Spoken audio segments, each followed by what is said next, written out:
Ang cute ng mga squishy toys, lalo na yung dumplings. Pero alam nyo ba na may horror story ito?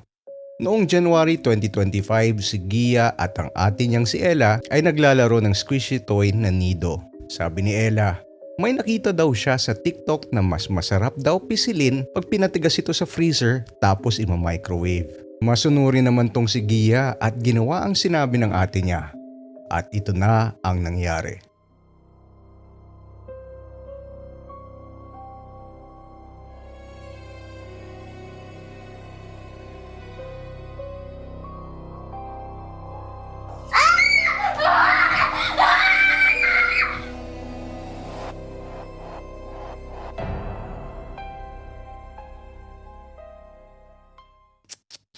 At ayun na nga, sumabog ang kumukulong plastic sa mukha ni Gia. Hindi ko ma-imagine kung gaano kasakit ito.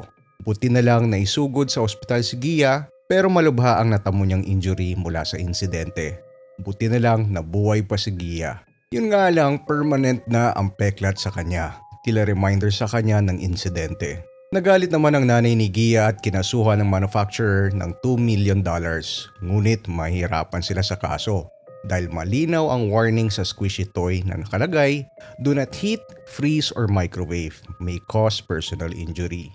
Hindi naman nag-iisa si Gia sa nangyaring ito. Madami ding bata ang nakaranas ng gantong insidente. Kasama na dito si Caleb na nasabugan din. At yan ang bad idea of the day natin, buddies. Masaya naman laruin ng squishy toys pero dapat wag mo itong i-microwave or i-freezer.